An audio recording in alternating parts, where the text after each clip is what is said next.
Hi, I'm Mac McCarthy, and I help people with their breakups. And today we have a dandy of a topic, a gym dandy of a topic. Bad habits. Do you have some? Go ahead and put them in the comments down below if you're watching this video after the live stream. Do they affect your relationship or your business? A lot of times we think about um, just relationships, but business could be where you work.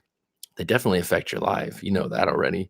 But being that I deal primarily in breakups and a little bit of self-improvement, self-empowerment. But really, coming out of a breakup is a time to take inventory of your life. I say this repeatedly because I want it to get in your head. Because um, a lot of times we get in a breakup. We go through a lot of emotions. We're really upset. We got a story to tell, and that's where you send in your story to me, and I give you my take. But we usually don't really take responsibility for maybe what we did wrong. Sometimes we get shameful and guilty and get really clear on what you did wrong and blameful, but you're not really looking at the roots of the problem. And at the roots are probably your bad habits. They probably have to do with your bad habits. And you think that, oh, well, I'm just like that. These are just things I do. Are you taking responsibility for your bad habits? And I'm going to share some of my bad habits because we all have them. Okay. Or they might be generalized things that you don't realize are actually habitual. Monica and G Money, welcome as always. VIP at the door for you guys, bottle service.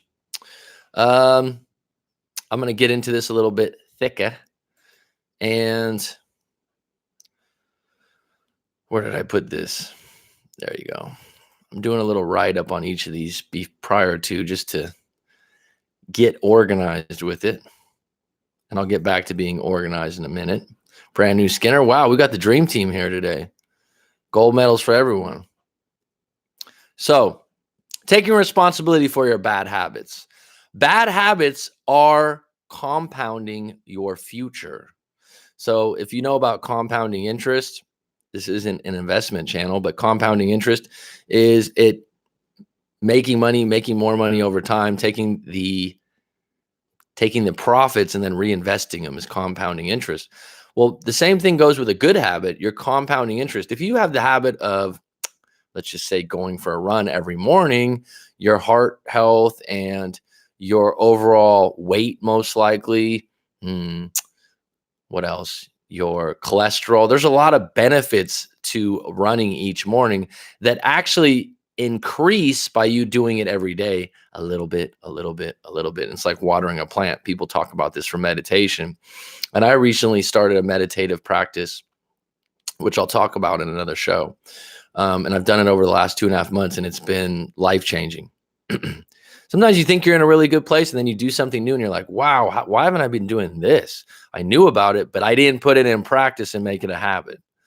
And so before you can have really good habits, you need to make room for them and fucking discard these bad habits. So, for example, you eat fast food. Okay. This has not been a problem for me since I was 18 or 19. You eat fast food, you'll get overweight, most likely. You'll feel sick. You'll feel unhealthy.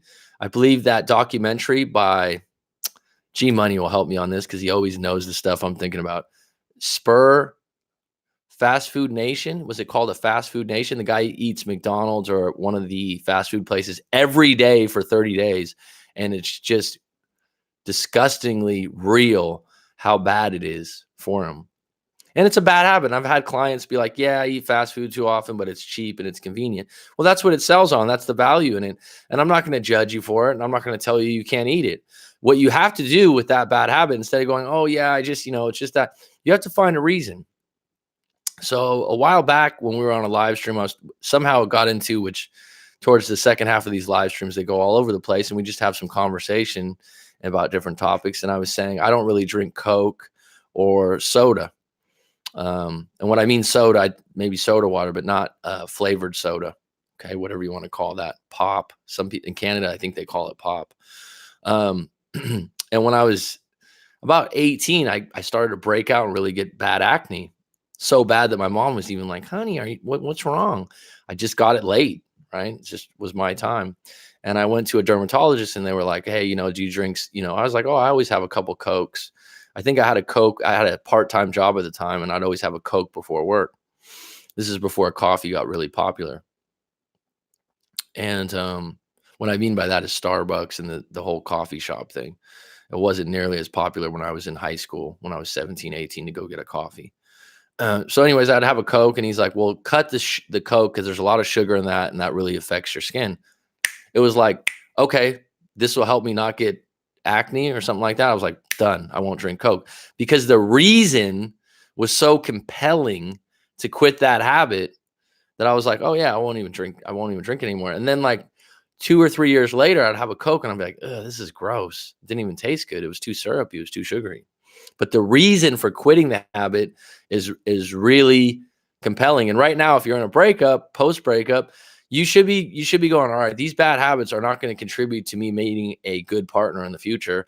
And they probably didn't help out my current relationship, right? And they probably compounded over time to make things worse and worse. You drink every day. You drink alcohol every day. You're not saying you're an alcoholic, but you're an alcoholic. Your health will decay. You'll say things you regret when you're an alcoholic, and you won't feel good about yourself sober. So this is something that's big for a lot of people, right? And they know the problem. They know they want to quit, but then when they're sober, they feel really bad and they want to get back on the booze. And it's a tough one. It's one of the toughest things to quit. But the first step is to identify it being a problem. Excuse me. I was just in a coaching session with someone yesterday, and the guy, he's being upfront. He's like, man, dude, he goes, I went to a rehab 2 months ago. This is a client I've talked to over the last year about 4 to 5 times. So I know him pretty well now. Had a couple of sessions that were over 2 hours. And he's got a drinking problem. He knows it. But he said it was 4 a.m. He's hammered. He went over to his grandpa's house and he was like, look, grandpa, I need help. And I said, hey, man, that's the first step. Because the first question I asked him, I said, did you want help when you went in the rehab? Like, did someone force you? He goes, oh, no, I wanted help. I go, well, that's the first step. That's the same thing with a bad habit. You gotta identify it being a problem and then identify, you know what, I want help. And then the next step is what's my solutions, and take one and work towards it. Now, I read about this one in Atomic Habits by James Clear, which is a fantastic book on habits. Atomic Habits by James Clear. Sounds petty, biting fingernails. When I was a little kid, a long time ago, about 30 years ago, 33 years ago, I think I was 4 or 5 or 6. I was young. I had a problem biting my fingernails. Bad habit. I have friends now that bite their fingernails, and you notice, like, you look at, they have nubs on their nails, right? And it's just like, damn, like, they can't feel good to do that all the time, right? And I don't even see them biting their nails, but you can see that they definitely do it to the nub.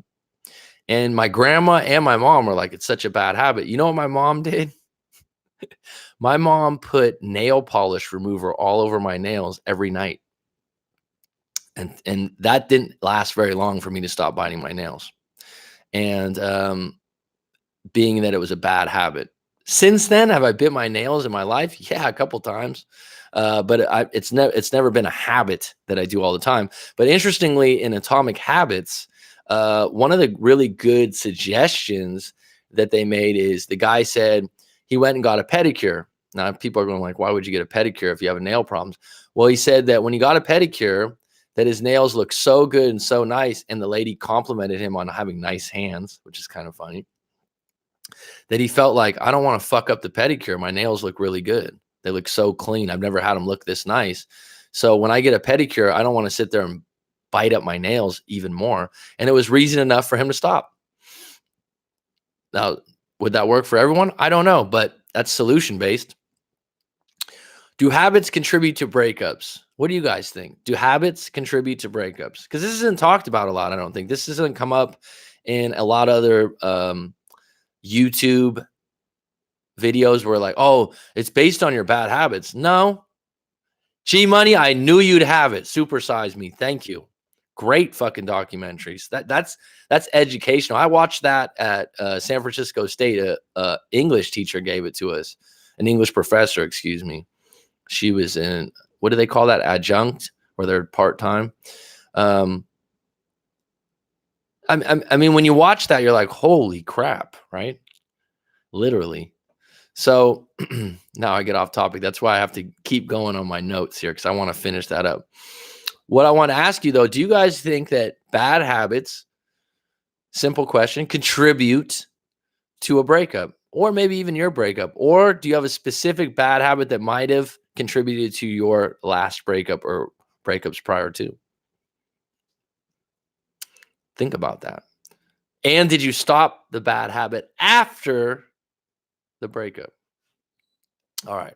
So I'll come back to this and I'll share some of my bad habits, because I always like to share with you guys, because I'm not superhuman. I'm not better than you. I'm a human being that has no bulletproof vest on them. I got issues. I got problems too. Not a lot of issues, but I got problems. Ways to combat bad habits. This is where we start, folks. When I talk about anxiety and depression, I don't want you to get caught up in having it. I want you to say, like, all right, what are some things I can do that might help me? So I've talked about those before, and I'll talk about them again, because it's highly useful and helpful information if you're ready, right? Okay. And there's a saying out there that says, when the student is ready, the teacher will appear. So maybe I got that wrong. G Money, correct me if I'm wrong or right on that, because I know you're good with that stuff. Ways to combat bad habits. Number one, identify the triggers. This is habits 101. There's a trigger. So I used to work at let's just say an office place, with office and commercial buildings. And there was a guy next door, and every fucking 20 minutes, he'd be out in front smoking cigarettes. And he was a nice guy and everything. And you know what it was? I was talking to him, and I got to know him after a while, and I went over to his house for barbecues with his family and stuff like that. And I was like, man, you smoke a lot. And he's like, mate, it's just my way of getting out of the office, taking a break. It just gives him a reason to go outside instead of being in the office or being in the cubicle. That's his trigger, was the job and being inside. And so instead, like when I used to work in an office, I literally would go for a walk around the block. Now that people are like, what are you talking about? Yeah, I just need to get out of the office. I don't like to sit in a place that long. I didn't need a cigarette. I just would go out and walk around the block once or twice just to get the hell out of the office. That would be my habit. And I wasn't like, oh, I'm in great fitness. It was just like, nah, I'm a little jumpy right now. His was, I'll have a cigarette, it'll relax me, and then 25 minutes later, I'll have another one. So what he would have to do with that is identify the trigger, being that he just wants to go outside and take a break and have a reason, and then find a new reason to fit that trigger. Okay. And this is talked about in Atomic Habits. It's also talked about in Charles Duhick's book. I got to look it up. I'll come back to that, but there's another good book. I have it on my Audible. Number 2, make a commitment to change and know why. This is fucking huge when you're getting rid of bad habits, folks. This is good stuff right here, because this is very important and highly useful information. And I didn't know about this even in my 20s. Someone just left a comment on one of the YouTube video posts. He's like, oh, I wish I knew about this in my 20s. I said, hey, look, I didn't either. I just did a lot of research and a lot of knowledge packing the last 5-6 years, because Audible changed my life. Podcast changed my life. And then culminate that with life experience. So number 3, have a good reason, a compelling reason to quit these habits. I saw this in a YouTube video. I forgot the guy's name. He's worth like $200 million, highly successful, made his money, something, some kind of investment thing. But anyways, he was talking about habits, and he said he had a bad diet. And the weird thing, this guy was super yoked, like in really good shape. So obviously he's probably taking some kind of supplements, right? Because he's like, oh, I eat really bad. I'm like, how do you look so yoked and jacked, So anyways, he's like, the doctor said that, it ran in his family, heart disease and some other things. And the doctor goes, hey, look, if you continue to eat, giant burritos and ice cream, 2 times a day, I forgot what it was. He goes, you probably won't be able to walk your daughter down the aisle. You got a 7-year-old daughter, 8-year-old daughter. And he said, that was it for him. That was his reason. He said, when the doctor said that reason alone, that got him, that hooked him. And he went, Okay, that's a good enough reason for me to quit. And he started watching his diet and changing what he ate immediately because he saw a compelling reason to do it. Right. And we don't have it in America, but other countries, especially in Asia, they have these really scary, nasty pictures of lung disease and throat cancer on the cover of cigarette packs. It doesn't really work that well for a lot of people, but if you see some of the pictures, they're pretty compelling reason to not smoke cigarettes. Number 4, ask yourself if someone you cared about had these bad habits, would you be happy with that? Your kid, perhaps, or your sister, if you have a kid or a nephew or a niece, and they had these same bad habits, would you be telling them not to do it? So why wouldn't you tell yourself the same thing? Number 5, what will happen if you continue these habits? Be honest with yourself. Look at someone with the same habit and where they're at now. I've seen this, right? You look at someone that has an alcohol problem for 10 years, 15 years, 20 years. You look at someone that smokes a pack of cigarettes a day for 10 years, 15 years. They have a different look and a different attitude to them. They don't have a lot of the same results of a person that hasn't been having those habits, I would say. And so you all know what your bad habits are. Look at your bad habits and look at someone in your life, a friend, colleague, family member that has the same habits and they've been doing them longer than you, and just go, yeah, that person still eats fast food and they're obese now at 40 something years old because they've been doing it for 20 years. And some people say, oh, that's not nice to say. No, it's the truth. It's the truth. And you look at that and you have to ask yourself, do I want to end up that way? Because that's compounding habitry. Okay. Number 6, how much do your habits wear on your partner? So this is where we get into the relationship part. They do. They won't say it either because they don't even know what your habit problem is sometimes. Obviously, alcohol and cigarettes are the biggest, most common public habits that everyone agrees are bad, right? But what about the bad habit of being on social media all the time, watching YouTube videos all the time? There's people out there now that literally have an addiction to their phone. You know them. I know them. They can't sit and have a conversation for 10 minutes. They're nervous. They don't have an attention span. That can be worked on, and it has to be identified as a problem. And unfortunately, right now, it's not really identified as a problem. It's kind of like, ha, ha, ha. Well, if you continue to check your phone every 10 minutes, pretty soon another year, it'll be every 5 minutes, and then it'll be every 2 minutes. You got to take breaks from checking your phone and checking social media or checking your emails from work because it'll burn you the hell out. And I'll ask you this. If you know someone like this that's been doing that for years, do you want to be like them? I met a guy when I lived in Chiang Mai that was an exec, and I won't say the name of the company, but a very, very international conglomerate is what we would call it, right? The huge, huge company. He was VP of operations in like Europe. He had this huge post, right? He literally, he retired. I think he was in his early 50s, had a ton of money, and just was like, I'm done with corporate. I'm never checking my email again once a day. And he didn't use his phone. He wouldn't give anyone his phone number because he said he literally was traumatized by using the phone so often.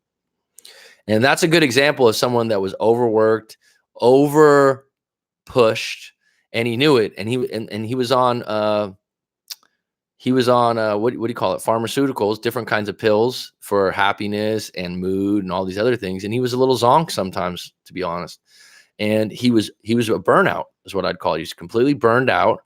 And the years and years of being on call on his phone had got him to a point where he was like, you know what? I just can't do it anymore. And that's one way to stop a bad habit, is that you completely get burned out. Number 7, ways to combat bad habits. Take baby steps to build momentum. Small changes add up. Make your bed. So what do I mean? One of my big issues that I've been working on, folks, and I'm going to share with how many people are on deck right now, 7 people. So one of my big issues is being organized. So every deficiency or thing that you've gotten by in your life with is a double-edged sword. It helps you in some ways and it hurts you in some ways. So I've always had some problems with being organized, but at the same time, I improvise very smoothly. So if something goes wrong, I don't panic. I'm able to like pivot and do this or do that. But now with this channel, and I have some other things going on and getting busier and busier, it's like, all right, you need to get more organized. I don't have enough money to have a personal assistant at this point, right? I need to get organized with my things. And so I went and talked to a coach that's not an organized coach, but someone whose channel I really respected. And he's highly organized in his approach, and the way he does his videos. And I said, look, I noticed how organized and how neat and clean and your delivery and everything is. And so I got some tips from him. And just talking to him regularly has increased my organizational skills and being having someone to answer to like that. Now, recently, one of the habits, if you want to get more organized, they tell you, and to get in a system, is make your bed every day. You'll hear this in a lot of self-improvement stuff. So at first I was like, all right. And then I was like, you know what? I can do it. And it took a little while, and then you do it every day, and that starts your day. And then slowly but suddenly you start organizing other things. Maybe there's some stuff laying around in your kitchen. You organize that, this and that. You organize your closet. You do a few affirmations. You make an effort, and you start seeing the momentum go. But it started with, like, the reason why it's nice to make your bed, which some of you are like, I already make my bed every day. I didn't. Is it starts your day with the goal, right? It starts it, and it's a very small thing. All right, and it's also much easier to do it here because it's hot weather, so I just have one blanket on the top. So it's not like I have to do sheets and all that other stuff. Number 8, hypnotherapy and affirmations. If you watch my channel, I'm a big fan of hypnotherapy. I think it's a quicker way to get to the bottom of things, and get into the subconscious. Affirmations also help. Those are up to you what you want to use for your affirmations, but these are ways to combat bad habits. So, an affirmation would be, I'm letting go of biting my nails every day, right? And you'd say something every day. G Money knows about Scott Adams and How to Fail at Everything, which is a great book. He talks about affirmations being a life-changing thing in his life, and he can't explain why they work, but they fucking work. Number 9, don't hang out with other people that have the same bad habits. You drink alcohol too much, don't hang out with Larry the drunk. That all he does is get drunk all the time. And what does he call you up for? Hey, you want to get a drink? I'll buy. You got to cut those people out if you're going to cut away your bad habits. It seems simple, but a lot of people don't do it. Number 10, how are your bad habits hurting your goals? I'll leave that question open to you. How are your bad habits hurting your goals? How are your bad habits hurting your relationships or partners in the future? Right? I've had someone recently tell me that they had a drinking problem. I'm talking about this because it's come up more than once with clients in the last month. And I've had it in my family before. Your drinking problem is going to affect your relationship. Yes or no? So when you get in a breakup and you think, oh, they did this, they did that. Oh, I had such a bad relationship. Could part of it be that your drinking problem affected things? I'm not saying that you're a bad person. I'm just saying to ask yourself. And then when you ask yourself, that's more reason to quit or to stay sober. Okay, let's get into it. Thanks for being patient, whoever stayed on. 23 minutes of Mac talking away. All right, what's up, Mac? Won't stay long. Well, thanks for saying hello, Monica. It's always appreciated. Good to see you too, G Money. Yo, Macadelic. You don't seem to have bad habits. You're a badass. G Money gets a lot of love on the live stream. I like it, bud. Good to see you. Skinner. I for sure have habits I'm working to get out of my life, but it's a slow process, but I'm making progress. That's the thing. It's like watering a plant, right? How many people know that meditation's good or some practice of that or affirmations, and they're like, I just can't do it. It's hard to get in the habit is the problem, right? Like I said, I'll share on another live stream what I've been doing the last couple of months. It's been really good. What are they, G Money? Your bad habits. EG changed the name to Chestnut 92. My bad habit is procrastination. I think that's very common for a lot of people. A lot of people need pressure to push them. And usually people that procrastinate have less anxiety and more depression. So I shouldn't say depression, but they're more stuck in the past, rather than the future. I'm not saying that about you. And I am someone that does procrastinate also, Monica. Says, please wait while we're trying to reconnect here. Sorry. EG champ, my bad habit is procrastination. Yeah, drive me nuts.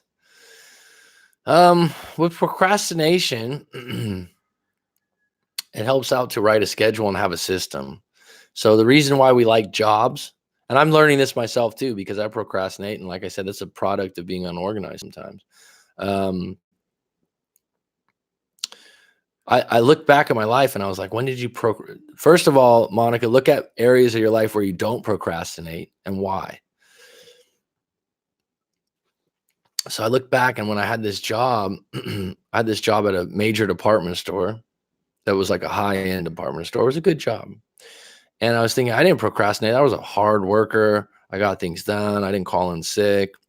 I'd be the first done. It was because the system that they had in place at that department store was very efficient, and it motivated you. I mean, every day, the next day, they would tell you your sales numbers so you could compare yourself to others, and you could see how much you made in one day because it was 10% commission. They would have 2 to 3 managers that weren't breaking your back, but were keeping you in line. You worked with a lot of other people. So I look back, I didn't procrastinate on that job. And I look back, there was a lot of checks and balances in place. Where you procrastinate is where people give you the most leeway to procrastinate, right? So that's why they have that saying, burn the ships to take the island, because a lot of times if you allow yourself an out, then you'll take it. It's like when you went to college. I know you went to college, Monica, highly educated individual. When you write papers, when I used to write papers for my history major and different things, most of the time I'd wait the night before and I'd get it done. And there's something to that I've read about. There's something to that it puts you in a flow state when you need to be. And, probably if the professor said you're going to fail tomorrow unless you write this tomorrow instead of me giving you 2 weeks, you'd probably get it done. Monica, I use pot, which I don't beat myself up for, but it's something I'm getting it out of my life. Well, I'm from California, the Bay Area, which is probably the Jamaica of the States. And throughout my 20s, I loved pot a little too much sometimes. But that would be a topic for another show, probably. Brand new Skinner, supersize me. Supersize me. That's what I asked you guys about. I haven't eaten at McDonald's in years. I had a Coke the other day and didn't finish it. Well, I'm not judging you if you did. I'm just saying that obviously Coke's not the best thing for you to drink. And if it's something you do regularly, you have to find a reason to stop. I love my Diet Coke. People that love it, they love it. I have an addiction to Diet Coke. Well, look at you guys. Is it good for your teeth? Is it good for your body? I don't know. It's certainly not the worst habit to have, right? And if it's something you just have once a day, if you have 5 Cokes a day, I don't know if that would be good. But I've known people. My father loves soda. My addiction to CBD oil was getting worse to the point I didn't smoke at night, couldn't sleep. I said to myself that I need to stop before it gets worse. Well, I mean, it's really interesting because the thing about pot is there's a lot of benefits. There's a lot of good things about it, but it can be addicting. And one of the side effects is being lazy. But it does make you feel good. So there's a lot of things and how to control that. And now it's so readily available. It's definitely something you become addicted to, and it can affect your life with laziness and a lack of drive. We can't all be Bob Marley and play, let it be a part of our music. Sometimes there's certain jobs and there's certain careers. It's like on the live stream, if I was getting blitzed and I was sparking up, I wouldn't be as lively, charismatic, and helpful to you if I was like, yeah, G Money, what? Yeah, what's that? I would just go into a zone, right? So there's certain careers that you got to make a choice. There's certain goals and aims that you got to make a choice. But I would say overall, to be at your best, you probably want to be sober as hell.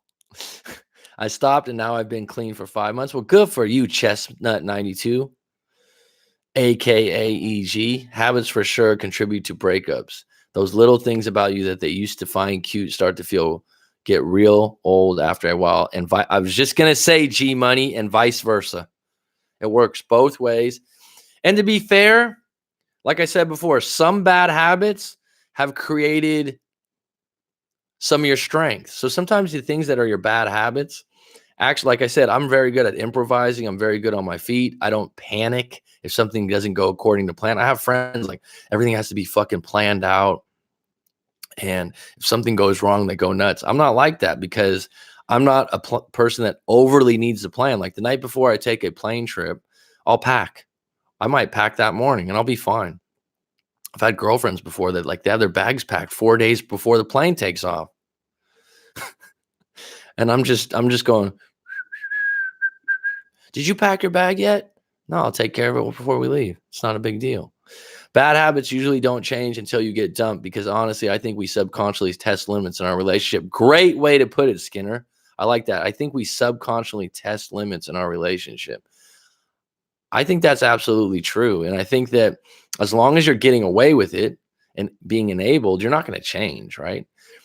It's like, if you're having a extra large pizza and a 6-pack of beer Saturday, Sunday, and maybe Monday night football, and you start getting and then you're like, you know what, Thursday night football too. I go over to a buddy's house, and now that habit that was just Friday night, after being in a 2-year relationship, where now you don't feel like you need to try to get a woman, you just have it baked in when you get home that you're going to hook up and you have your woman.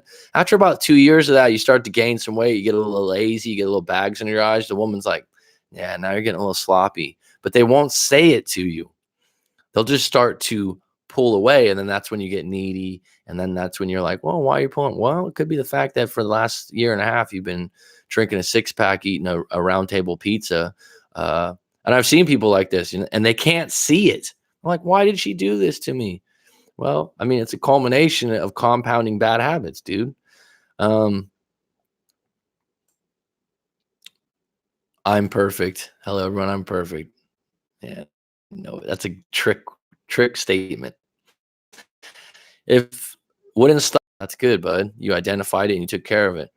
Mary.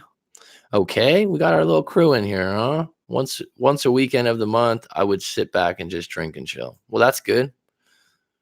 Tommy Willis on deck. Welcome, my friend. All you need is a real good reason for you to change the habits. Yeah, that's true. A compelling reason, something and I think that the reason, yeah, it's absolutely true. It's so interesting because I'll give you one that's really interesting that I've noticed over the years. And I don't know if this is habitual, but I guess it could be. People that I know that have been highly driven to make money. So, and it could be they have a job that they do overtime. It could be that they have a business they're obsessed with. Not all the time, but a lot of times. They're either born into a wealthy family where they learned habits to acquire wealth or delegate out if they own a business, or the other half was poor when they were young. And they'll have a story like, oh, my dad left us when I was 2 years old and we never could pay the rent. And now all I wanted to do was buy my mom the house.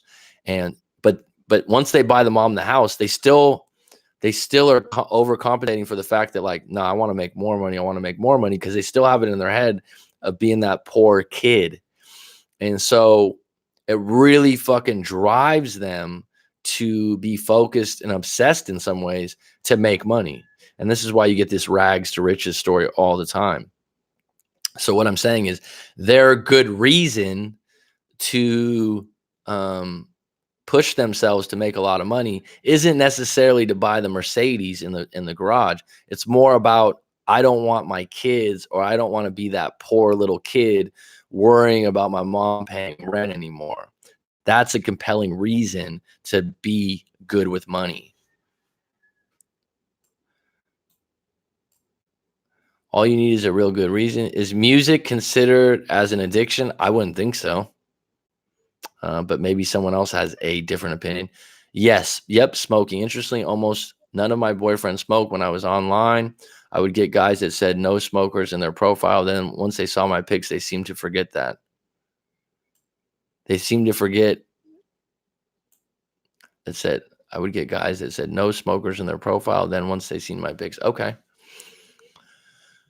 Ernesto, brother, just want to drop a like. Hope everyone going through a recent breakup is doing better. Give it time. Remember, when you change the way you look at things, the things you look at change. Great line, Wayne Dyer. I like it.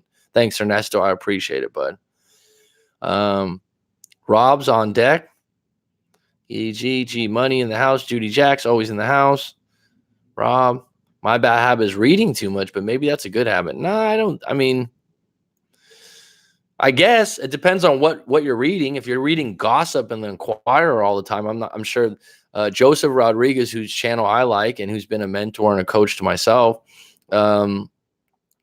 really preaches to be aware of what you're digesting and what you're putting into your subconscious. And so for me, a lot of the stuff I read and I share with you has some kind of benefit of knowledge that I could help you guys out with or my own life out with. I go with useful and helpful over entertaining gossip. Having said that, I have admitted before, when someone asked about a guilty pleasure, I've gotten less and less into it. Basketball gossip sometimes catches my eye, and I'll get caught up in it, and I'll be like, "What are you even doing here?" Right? So if you're reading a lot, but it's useful and it's helpful in your life, well, then I wouldn't say that's a bad habit. If it's affecting your relationship where your girlfriend or your wife's going, "You're reading again? Can't we hang out?" Is it possible to have no bad habits or vices? A person like that might be kind of boring. That's a good point, G Money. Or they might think of themselves as above you because they don't have any bad habits. Well, that would be a bad habit to think you're above someone, right? I would say everyone has something. Or let's flip it this way, G Money. Something that I find to be a bad habit in you, someone else might find it to be a strength. Something that I find to be a vice, someone else might find to be, okay, that's great. Let's spark one together, G Money, right? I didn't get stage fright and I can speak in public setting, but I sometimes talk too much. Well, look at me right now. I've been told that I talk a lot too. And so, you know what I did? I said, well, let me take the stage where I can talk the most. As a teacher, there would be students talking in the back of class, and I'd say, hey, quiet, a little bit louder than that. And I said, if you like to talk, I like to talk too, then you should be the teacher because you get the floor. It's not a bad thing to talk too much. It's just you have to figure out where it's valued, right? So maybe you can be on the radio, you have a podcast. Radio is so old now, podcast, or have a YouTube channel where you can voice and talk as much as you like, Skinner. G Money getting sloppy, but like we've talked about on here before, people can switch out of their relationships for a better model at any time now. So you have to be at the top of your game all the time. That's the ideal place to be. That's what I preach. Reading mostly books like the ones you suggest. So I guess a lot of people would consider it self-improvement, self-empowerment. I find that self-improvement, there's some areas where you can get addicted to it and not take action. But eventually you will and do. But if you enjoy that kind of stuff, I can't see where it hurts you. Only books I can learn from. Yeah, I really like I said, Hands-on Healing by William Bankston, talking about how he cured cancer with his hands. And he had repeated studies on that. Like that stuff's like incredibly interesting to me.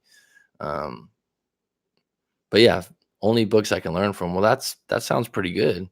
Agree. You don't want someone with no bad habits that thinks they're above it.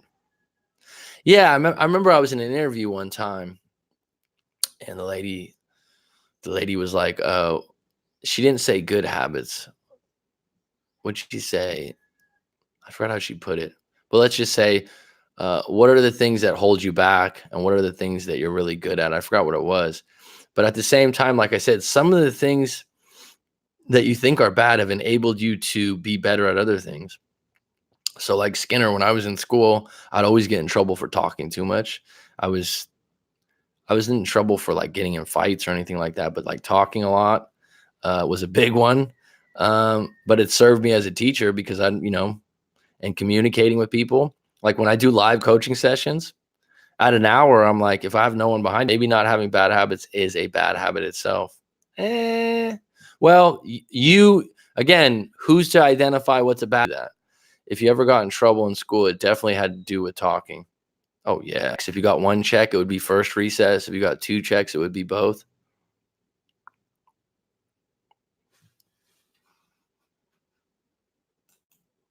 Anyone have that happen? It said my Wi-Fi just went out where you had to put your name on the board and then sit at lunchtime on the bench.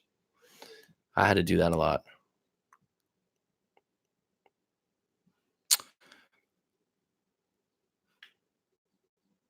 I once heard that addiction's a cerebrally process, so it seeks external thing to calm it down.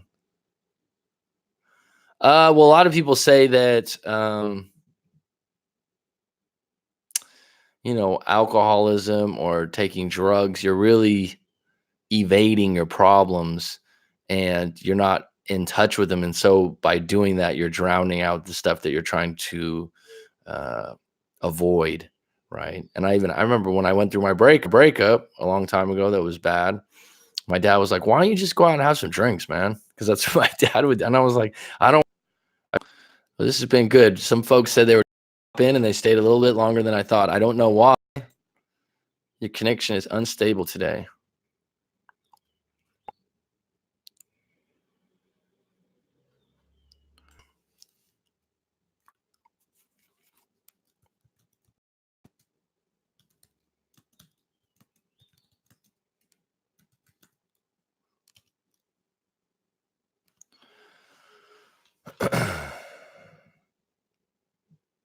Yeah, the connection is bad today. Is it? I only got two on deck. I might call this a.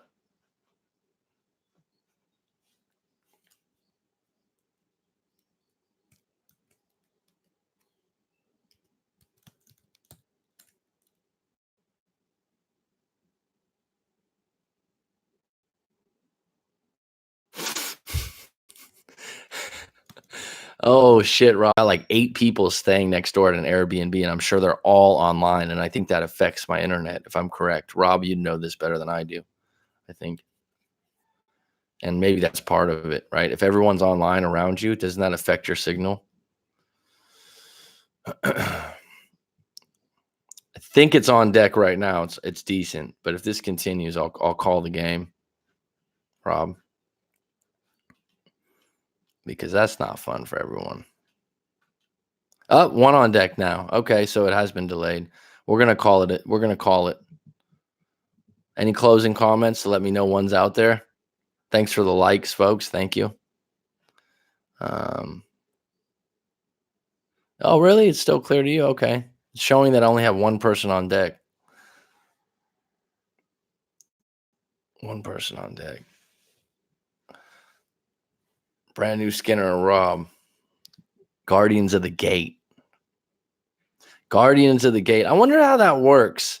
I have no clue. It shows me that there's one person on.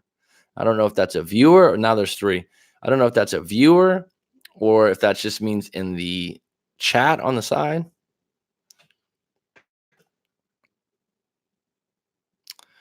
You can insert ads during the live stream. Is this something a lot of other people do? I haven't done this yet. Or you can set up a donation box. This is something I haven't done yet. I think it stays the same until you refresh. Okay.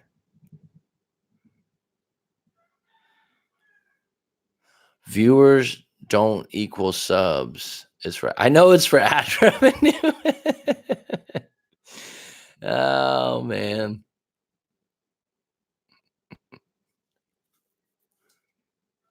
I think those are the subs. Maybe viewers don't equal subs. I'll have to look it up. This is my responsibility. I don't think the numbers are correct. They never match the numbers of commenters. Okay. Well, good to know. That's fine. As long as I have something spirited with you guys, that's fine. And I think the current format where I talk about something prior to getting your comments is helpful for the people that watch the live streams later on. The live streams, the day after or 2 days after, people from my channel that don't really care for the live streams because they're not in the live stream and they find it annoying. So that's why I'm changing in the sense that I do 20 minutes of talking about a topic, and then we can dive into it with the people that enjoy it, like yourselves. I'm thinking about taking these right now, and I'll get your guys' opinion. Judy Jack, if you're still on. Taking these, I'm doing a lot of top 10s or top 12 on a particular topic, and some people are finding a lot of the stuff useful or helpful, and making it into a small book where someone, or you can print it out, and having all that material in one thing, and having a small book rather than a giant book with a bunch of stories. And then people generally tell me, how do I stop from living in the past and live in the present to have a future? This is funny. I was just talking to someone about this. Number one, get the fuck out of the house. There's a lot of people that get stuck in a chair. A lot of people that get stuck in a chair in their house on their phone and don't get outside. So here's what you want to know: how you get present really quick. Chestnut 92. Get a pen and paper out and write this down and actually do it. You're inside for an hour or two. You're bored. Being bored is one of the biggest parts of being depressed or sad. Okay. It's also part of anxiety. You're just bored. If you go out for a walk, right? Someone told me, oh, I don't like walking in my neighborhood. Then take a bike ride or a bus ride or a car ride and go to a neighborhood you like, go to a park, go to somewhere near the water and go for a walk. And this is what makes it this is what a walk does for you to get you in present mode. It's very simple. Is when you go for a walk, you actually have to look around and be present, or a car might hit you, or a bicycle might hit you, or someone might steal your wallet. So you're actually really present when you're walking around or you're running, or else you're going to injure yourself or you're going to get hurt. So the times that you are most stuck in the past is when you are stationary, sitting down, especially in your room or in your bed. Okay. And if you start to notice that, and as soon as you're in your bed, or it's the afternoon, you're just hanging out at your house and you're watching endless TV, or you're watching, like you're just on your phone over and over again, and you're feeling anxious, or you're feeling sad, or you're feeling like you're stuck in the past, get up, go for a bike ride, go for a walk. I say walk because it's the easiest thing to do, and see how quick you get present. Thanks for that feedback, Skinner, because other people have told me the same things, and I will have more stories. I'm getting less stories sent in because of doing all these live streams. What I like about the live streams is it's fun for me. So the interactions, I really like it, and I like this format, and I like the fact that it just gets uploaded on its own. So that being said, I will take that and put it in my back pocket and make an effort to have a few more videos where I go over emails. So that being said, like I said earlier, I'll discuss this book idea in another live stream, perhaps when we have more people. But if you guys have more book ideas, let me know. Maybe that's a next topic. Is there a breakup book that's not being written? Perhaps I can get some of your guys' feedback, because I'm working on some different things. I certainly have a lot of information. Okay, everyone's different. Thanks for your feedback, Chestnut. I have a lot of different information. I have a lot of notes. And if you guys feel like there's a certain type of breakup book that's not being written, I feel like there is a few different ones. Before I was like, oh, I don't want to give all my ideas away, but I'd certainly discuss them with you guys. And if you have any feedback on that, let me know. Because a lot of it has similar material now. Although it seems to me there's a lot more books on dating than there are on dealing with a breakup. Correct me if I'm wrong.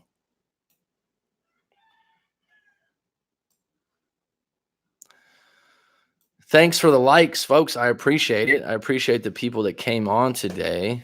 And this topic, I think, is good. Relationship, or call it a day.